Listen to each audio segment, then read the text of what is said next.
Hello and welcome to another video brought to you by the good people at FM Wonderkids. Slavia Prague at home. That's our next game. Let's have it. I've given up numbering the episodes because I'm just going to lose track. I believe we're on like episode, I'm going to say 6 or 7 maybe now. Slavia Prague at home. Just to recap then, the last result we had. Smashed Sheffield United 4-0, but I believe they had a red card. If I remember rightly, they had John Egan sent off after 12 minutes. So it wasn't a great game for us to judge how our tactics were working because they played the majority of the game with 10 men. Slavia Prague at home, however, should be a bit more of a barometer for us and how our tactics are going. You can see we've had some really good results so far. 2 draws away, but apart from that, every single game we have won. Coming up then, we're going to go to Slavia Prague. We're going to take Slavia Prague on at home. I'm going to go through some of the tactics, some of the training, some of my coaching setups, and then in the next episode we'll be going to Newcastle away. So it should be fun. So we're 4 to 5 odds-on favourites for this game. Our recent form has been strong.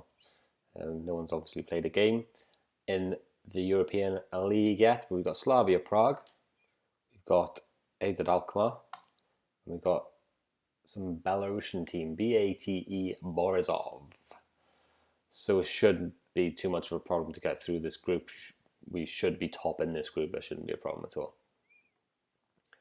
Okay, so just to talk to you about the training side of things, this is a very, very new screen in terms of layout for Football Manager 2020, so we're not going to delve too far into all the data here, but it's quite good as a dashboard. We've got Ruben Neves is training very well. Lee Grant isn't, but the important one for me is hidden far away here. Coaches, okay, and then here, edit coach assignments. This is the important screen for me. You want to make sure each of these lead coach ratings 1, 2, 3, 4, 5, 6, 7, 8, 9, 10 is as high a star rating as possible.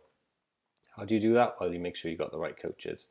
You can sign coaches in the game, but I don't think I've signed any coaches for Man United. I've just gone for the ones which are already at the club. If we have a look here, goalkeeping coach Alan Fettis. His attributes down the bottom, if I bring my cursor down there, it disappears. So shot stopping, handling, both 17, great. And if we have a look at my other goalkeeping coach, if I try and scroll, Richard Harris, shot stopping, handling, distribution, 16, 17, 16. So it's very much delegating the tasks out to best fit. Now, if I were to take Richard Harris off the handling, obviously I would have 0 stars because none of my other coaches are selected to do handling. And if I was in a similar way, if I was to give Richard Harris 2 duties, shot stopping and handling, he wouldn't be able to perform those duties at a high enough standard. So what you want to do is try and minimize your coaches to the most focused kind of point possible. Ideally 1, maybe 2, to get the highest star rating. Also, there's hidden attributes. So if I were to swap these 2 around, for example, I've only got 3.5 there for Richard Harris on shot stopping. And I got 4 there on handling for Alan Fettis. I say hidden attributes, so that's actually there in green. 16, he's got 16, he's got 17. So if you switch them over, like so, that's how that works, okay? I have got videos on hidden attributes as far as determination, level of discipline, and how they affect your star ratings on previous Football Manager videos. And if you like and subscribe to the video, I will do one for Football Manager 2020. So don't forget to like, don't forget to subscribe, keep those notifications on. And yeah, smashing a thumbs up on the video just does us such a favor here on the channel. So get those thumbs up clicked. We are heading to Old Trafford again. We've got Neves, Pogba, Maddison as our 3 midfielders. Martial, Dembele, and Green was our three strikers. Two inside forwards, and I think we're playing a complete forward there to double check. Playing a strong team, always play your best team is my philosophy. Always play the best team available to you unless the game is meaningless. So if this was a game in Europe where we've already qualified, we've already come first, then I would play the kids because you need to be playing the kids as many games as possible also to get their development done. If you don't play the kids, they're not going to develop, but be very wary about playing kids in games which you want or need to win. Some games you don't need to win. Like, for example, if we win the first 6 games in Europe, we might not need a result in the last few. Dembele scores straight away. Fantastic. What a signing Dembele was. We could have had Martial up front. We could have had Rashford up front. But we switched them out to the wings and we brought this guy in. Didn't finish it straight away, but he finishes the rebound. Fantastic stuff. 2 shots, 2 on target, both from Dembele. 1 hit the goalkeeper and 1 went in. Slavia Prague have got a bit more possession than us here. We've got an injury. Mason Greenwood is down and out. What's wrong with him? 10th minute, potential foot injury. Have to get that one assessed by the doctors. Maybe bring in Jesse Lingard or Angel Gomez. We'll bring in Angel Gomez. We're 1-0 up. We do need to give Angel Gomez games, and the difference between Gomez and Lingard is negligible, to be honest. So Gomez's development is more important to us. If you look at his stats there, he's already very good. He's already only very young, so that's fine.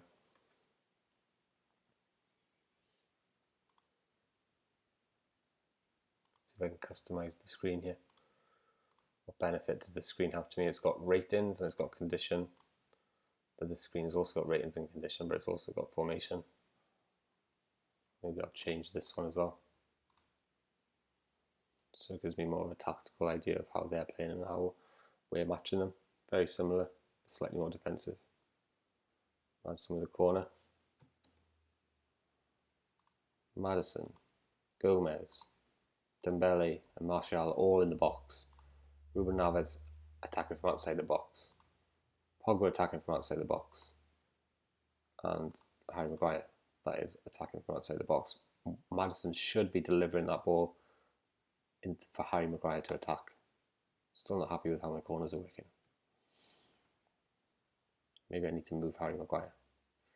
If you're not familiar with how I've set my corners up, go back to episode 1 or episode 2 of the Man United Let's Play, and we talk about it in detail there. Wan-Bissaka. We talk about it in detail there, and basically I'm trying to occupy the opposition centre-backs with my strikers and sneak Harry Maguire in behind. But the problem we're having is the ball just isn't getting delivered to him properly. Martial there, I think, just went in off the post. 2-0. Pogba to Neves to Shaw. Cuts it back to Martial. Takes on his man. Great finish.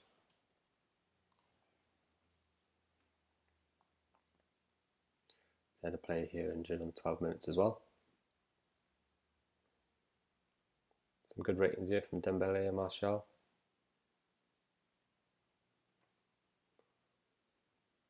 Throw in from Luke Shaw. Gets it back from Neves. Is he going to have a crack? It's to Wan-Bissaka, who scores his first goal for Man United. That is good to see. Wan-Bissaka making the most of his opportunity there. The 2 full-backs. When he hits it first time, it goes in the bottom corner. I doubt we'll see too many like that. Fantastic for Wan-Bissaka. I did once have Gary Neville score in the Champions League final for me from right back. That was one of the greatest goals I've ever seen on Football Manager. I think that's probably back in 2010. Gary Neville for Manchester United from right back in the Champions League final. I think I took a picture of it on my phone. The bottom said at the time, the bottom bar said, "This is how football should be played" or something, and then Gary Neville scored a goal, and it was just a beautiful, beautiful moment.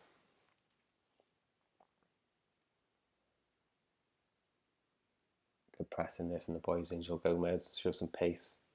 Tries to finish at the near post. Okay, let's pause this corner. Oh, didn't get to see the corner.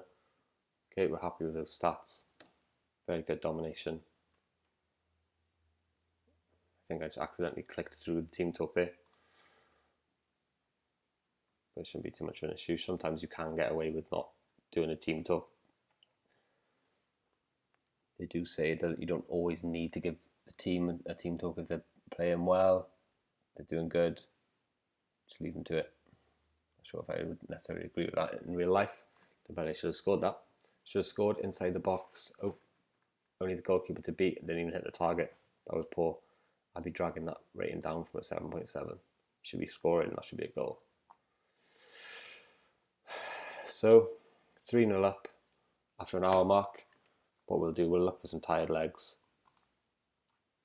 and we'll take them off. So Neves can come off. Scott Tomini, like we said, we want to play him in the big games, so we'll rest him a little bit. Well, we won't rest him, I mean we won't put him on. Luke Shaw and Paul Pogba.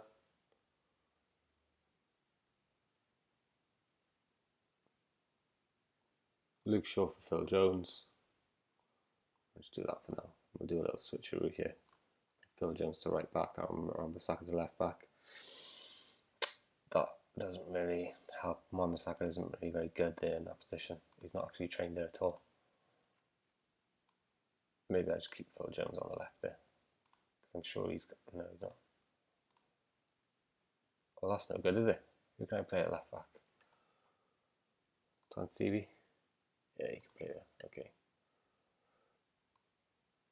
Let's go Swansea on for Phil Jones instead. And we'll go from there. Pereira. We can switch for someone who's a bit more, well, okay, no, we won't. We'll keep them there. Just spraying balls from deep. He shouldn't be having to do much defending. Ruben Neves got an 8.1. He's been playing outstanding and training very well as well, as we saw earlier. He only had one shot, Slavia Prague. Angel Gomez has picked off a knock. Looks like a thigh, a tight thigh. Let's take him off.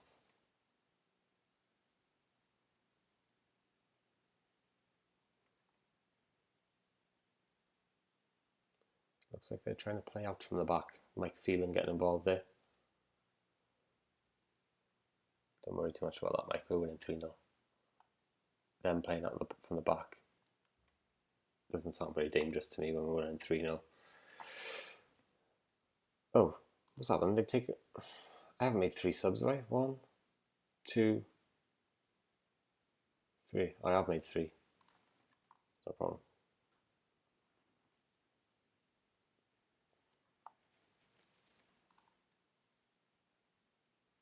So we got our attacking press and we've got our counter-attack tactic there as well.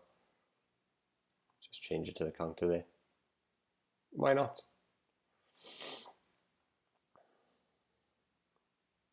See the formation change slightly then. Got different player roles. We'll make sure we do a team talk at the end of that. We'll make sure Mike smashes one. Make sure you get it right now, Mike. Well done, sir.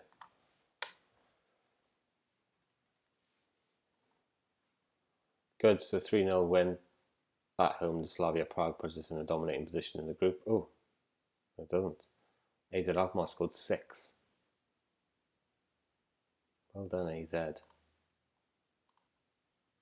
See if we've got any more news on Greenwood's injury. I'm disappointed to have to report Mason Greenwood has sustained a pulled ankle ligaments, out for up to 12 days. It's not too much of a problem. Mason Greenwood 1 to 2 days. That's fine. Swansea as well. Oh, he's been progressing in the last 3 months. So let's have a little look at our left back conundrum. Who is our left back going into the season? Our backup left back. I think we said it was Dalot. That's who it was. He wasn't on the bench. Okay, good. Just to make sure we got that place covered. Okay, fantastic. Smash a like on the video, guys. Don't forget to like and subscribe. Helps us out a lot. The next game is Newcastle away, going into 3-4 away games on the spin.